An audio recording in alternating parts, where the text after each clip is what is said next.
अस्सलामुअलैकुम नाज़रीन कराम, नई वीडियो में आपको खुश आमदीद कहते हैं। बहुत बड़ी ख़बर इमरान खान की ज़मानत से मुताल्लिक़ आ रही है। आप जानते हैं कि साइफ़र केस में इमरान खान काफ़ी दिनों से गिरफ़्तार हैं। गिरफ़्तारी के बाद उनके मुसलसल रिमांड दिए जा रहे थे, कभी तकनीकी बुनियादों पर, कभी किसी और बुनियाद पर, कभी जज साहब छुट्टी पर गायब हो जाते थे। लेकिन आज बिलाखिर जज अबुल हसनात जुल्करनैन ने जो कहा कि I am not Dilawar, I am दिलेर जज, आज उन्होंने दिलेरी दिखाई है। उनकी तारीफ़ भी करनी चाहिए। मैं आपको इमरान खान की ज़मानत से मुताल्लिक़ कुछ तफसीलात बताना चाहता हूँ। जज ने कहा है कि जो मर्ज़ी कर लें, मैं आज इमरान खान की ज़मानत का फ़ैसला हर सूरत करूँगा। इस वक्त भी सलमान सफदर और बाबर आवान के दलाइल मुकम्मल हो चुके हैं, जबकि शाह महमूद कुरैशी के वकील शुएब शाहीन अदालत में दलाइल दे रहे हैं और अदालत को कायल कर रहे हैं और साइफ़र वाले मामले के बखिए उधेड़ के रख रहे हैं और उनके मुताबिक साइफ़र का केस बनता ही नहीं है। बाबर आवान ने कमरा अदालत में मोबाइल पर जनरल बाजवा की गुफ्तगू चला दी है। वीडियो में कहा गया है कि वो साइफ़र नहीं, कागज़ का टुकड़ा था। बहुत बड़ा मास्टर स्ट्रोक बाबर आवान ने खेला है और इसमें जनरल बाजवा और कंपनी फंस गए हैं। जबकि आज जो प्रोसिक्यूटर्स हैं, FIA ने बड़े अच्छे खासे भारी भरकम प्रोसिक्यूटर्स भर्ती किए हैं कि इस केस में इमरान खान को छोड़ना नहीं है। आज एक बार फिर FIA जो तफ्तीश कर रही है, जो गिरफ्तारियां कर रही है, उन्होंने इस्तदा की कि जनाब इस केस को एक बार फिर मुलतवी कर दें। FIA के प्रोसिक्यूटर अदालत से निकल गए, लेकिन अदालत ने पाकिस्तान तहरीक इंसाफ के वकला, जिसमें सलमान सफदर और बाबर आवान लीड कर रहे हैं, उनको हिदायत की और कहा कि हम बाकी केसेस को सुन लें, उसके बाद आपको सुनेंगे। और 3 प्रोसिक्यूटर्स के हवाले से जज अबुल हसनात जुल्करनैन ने कहा कि जो मर्जी आप कर लें, आज मैं बिल्कुल भी तैयार नहीं हूँ, आज मैं मेरिट पर फैसला करूँगा और आपने जितनी मर्जी दरखास्तें देनी है दे लें, मैं आज ही फैसला सुनाऊँगा। फिर जज अबुल हसनात जुल्करनैन ने यह भी कहा कि मुझे कोई परेशानी लाहिक नहीं है, ना मैं कॉम्प्रोमाइज़ करूँगा, जिसका जो हक है मैं उसे दूँगा। जिसके बाद उन्होंने इस हवाले से कहा कि प्रोसिक्यूटर को बता दें, स्पेशली अगर आप ना पहुँचे तो तहरीक इंसाफ के वकला के दलाइल शुरू हो जाएंगे और दलाइल शुरू हो गए हैं। तो मैं इस हवाले से रिकॉर्ड को देख के मेरिट की बुनियाद पर फैसला कर दूंगा। अब नाज़रीन इकराम, प्रोसिक्यूटर्स को जो स्पेशली इस केस के लिए रखे गए थे, जज का कहना था कि उनको मेरा पैगाम पहुंचा दें कि ऐसा नहीं चलेगा। इस दौरान फिर एक और डेवलपमेंट हुई। आप जानते हैं कि FIA असद उमर को भी इसी केस में शामिल तफ्तीश करने की कोशिश कर रहा है। तो अबुल हसनात जुल्करनैन ने जो पहला अच्छा सिग्नल दिया, जिससे आइडिया हुआ कि चीज़ें बेहतरी की तरफ जाएंगी, वो साइफ़र केस में असद उमर को रिलीफ मिला है और ऑफिशियल सीक्रेट एक्ट अदालत ने असद उमर की अबूरी ज़मानत कन्फर्म कर दी है। आज FIA ने पैंतरा बदला और कहा कि हमें असद उमर की गिरफ्तारी ही मतलूब नहीं है, उनके खिलाफ नाकाबिल तरदीद शवाहिद नहीं है। अगर मुस्तकबिल में कोई सबूत हुए तो हम इनके खिलाफ कार्रवाई करेंगे। अब सवाल ये पैदा होता है कि अगर नाकाबिल तरदीद शवाहिद नहीं है तो आपने मुकदमा कैसे बना लिया? मुकदमा नहीं बनाया था तो आपने नामजद कैसे किया? नामजद नहीं किया तो आपने उनको बुला कैसे लिया? तो इससे आपको इन नालायकों की कुल कहानी समझ आ जाएगी। अब नाज़रीन इकराम, आते हैं इस बात पर कि बैरिस्टर सलमान सफदर और बाबर आवान ने क्या दलाइल दिए। उन्होंने कहा कि ये सारे के सारे केसेस इमरान खान के खिलाफ सियासी बनाए गए हैं। एक मौके पर अदालत में उन्होंने कहा कि अब सिर्फ और सिर्फ मंशियात का केस इमरान खान पर बनाना रह गया है, जिस पर अदालत में एक कहका भी बुलंद हुआ।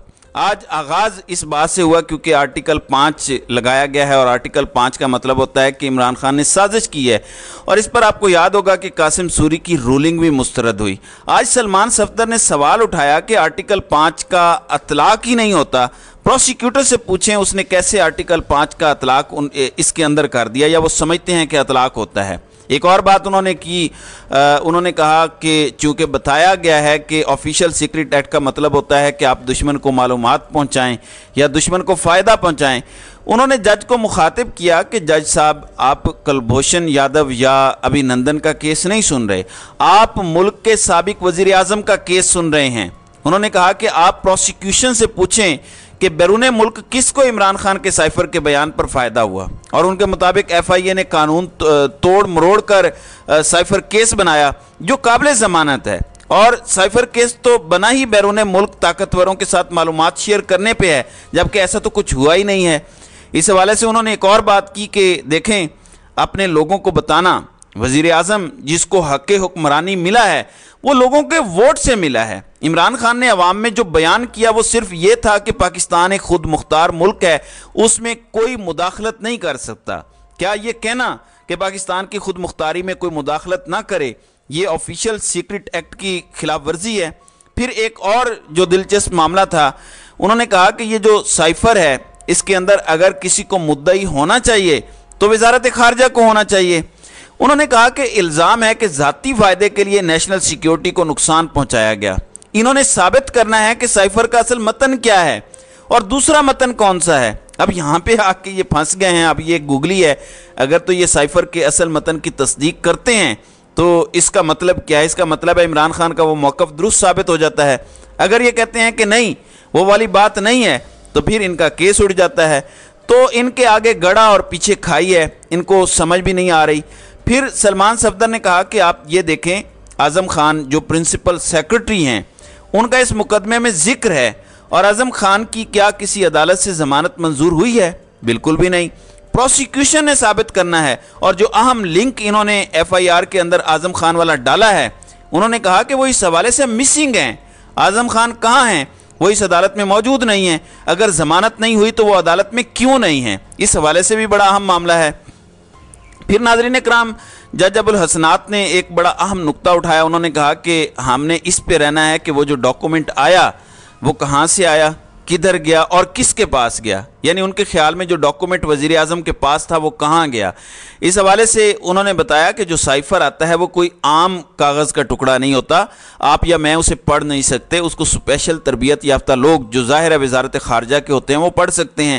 جو وزیر اعظم کے لیے ہوتا ہے، جو آرمی چیف کے لیے ہوتا ہے، اس حوالے سے وکیل نے اس کا جواب بھی دے دیا۔ انہوں نے کہا کہ سائفر کو آپ یا میں نہیں سمجھ سکتے، سائفر ایک کوڈڈ پیغام ہوتا ہے، جس پہ جب یہ سوال ہوا کہ وہ جو ڈاکومنٹ تھا عمران خان کے حوالے سے وہ ڈاکومنٹ کہاں گیا، سائفر کہاں گیا، یا جو وزیر اعظم والا تھا، تو اس پر سلمان صفدر نے بہت سادہ جواب دیا۔ انہوں نے کہا کہ رانا ثناءاللہ کا بیان ہے کہ وہ دستاویزات وزارت خارجہ کے پاس موجود ہیں، اور یہ بات بالکل ٹھیک ہے کہ اس کی سب سے ریلیونٹ اتھارٹی تو وزارت خارجہ ہے۔ اگر وزارت خارجہ مدعی نہیں ہے، وزارت خارجہ کہہ بھی نہیں رہی، تو ایف آئی اے یہ کیسے کر سکتی ہے؟ اور یہی سلمان صفدر نے کہا کہ ہمیں ایف آئی اے سے انصاف کی کسی قسم کی توقع نہیں ہے۔ میرٹ پر جایا گیا تو میرے خیال میں یہ کیس جو ہے یہ فارغ ہے، کیونکہ بابر اعوان نے بھی بڑے تگڑے دلائل دیے۔ انہوں نے کہا کہ اگر سائفر چوری ہوا تو قومی سلامتی کمیٹی نے اس پر دوسری میٹنگ کیسے کر لی؟ یہ تو من گھڑت کہانی ہے۔ پھر بابر اعوان نے کمرہ عدالت میں موبائل پر جنرل باجوہ کی ویڈیو چلا دی۔ ویڈیو میں کہا گیا کہ وہ سائفر نہیں ایک کاغذ تھا۔ اب کمپنی اپنے ہی دیے ہوئے بیان پر پھنس گئی ہے۔ سائفر اصلی ہے تو عمران خان سرخرو ہوگا جو اس کا بیانیہ ہے، اور کمپنی کی موت ہے۔ جبکہ اگر سائفر نقلی ہے تو پھر کیس بھی جعلی ہے اور عمران خان سرخرو ہوں گے۔ تو دونوں صورتوں میں ہی کمپنی کے منہ پر جوتا لگا ہے۔ تو جج ابوالحسنات نے بھی آج ناظرین کرام واقعی کمال کیا ہے، انہوں نے کھڑاک کر کے دکھایا ہے۔ جبکہ دوسری جانب جن کیسز میں عمران خان کی ضمانتیں عدم پیشی کی بنیاد پر کینسل ہو چکی ہیں، ان کیسز میں ضمانتیں خارج کرنے کے خلاف اسلام آباد ہائی کورٹ میں اب سے کچھ دیر بعد سماعت شروع ہوگی۔ جبکہ پیپلز پارٹی، آج ناظرین کرام پاکستان پیپلز پارٹی کی سینٹرل ایگزیکٹو کمیٹی کا اجلاس لاہور میں ہو رہا ہے، بلاول ہاؤس بیریا ٹاؤن کے اندر۔ وہاں چونکہ دعوت نامہ سب کو ملا، کل خبر ملی کہ لطیف کھوسا کو بھی دعوت نامہ ملا ہے، لیکن آج 14 ستمبر کی تاریخ کے ساتھ پیپلز پارٹی کے جو سیکرٹری جنرل سید نیئر حسین بخاری ہیں، انہوں نے ایک شوکاز نوٹس جاری کیا ہے لطیف کھوسا کو، اور ان کو کہا ہے کہ آپ نے ایک اور پارٹی کے رہنما کی وکالت شروع کر دی بغیر اجازت کے۔ حالانکہ وہ وکیل ہیں، وکیل تو ہر کسی کی وکالت کرے گا۔ کیا اعتزاز احسن نے نواز شریف کی وکالت نہیں کی تھی؟ تو انہوں نے کہا کہ کنونشن کے اندر ریاستی اداروں پر بھی آپ نے تنقید کی، تو اس بنیاد پر کیوں نہ آپ کے خلاف انضباطی کارروائی کی جائے۔ لیکن لطیف کھوسا یہ کہہ رہے ہیں کہ وہ پیپلز پارٹی کا حصہ ہیں، پیپلز پارٹی ان کی جماعت ہے۔ آج سپریم کورٹ بار ایسوسی ایشن کی کچھ مصروفیات کی وجہ سے آج کے اجلاس میں وہ پیش نہیں ہو سکیں گے۔ اب کیا پیپلز پارٹی سے لطیف کھوسا کو فارغ کیا جانا ہے، یا پھر یہ معمول صرف اور صرف معمول کا ایک نوٹس ہے؟ اس کا انشاءاللہ جلد آنے والے دنوں میں پتہ چل جائے گا۔ بہرحال साइफर केस के अंदर बड़े तगड़े बयानात दिए जा चुके हैं। हो सकता है कि कुछ ही देर में जज अबुल हसनात इमरान खान की ज़मानत के हवाले से फ़ैसला दे दें। तो नाज़रीन कराम, आपकी इस वीडियो के हवाले से क्या राय है? आप अपनी राय का इजहार कमेंट सेक्शन में ज़रूर कीजिएगा।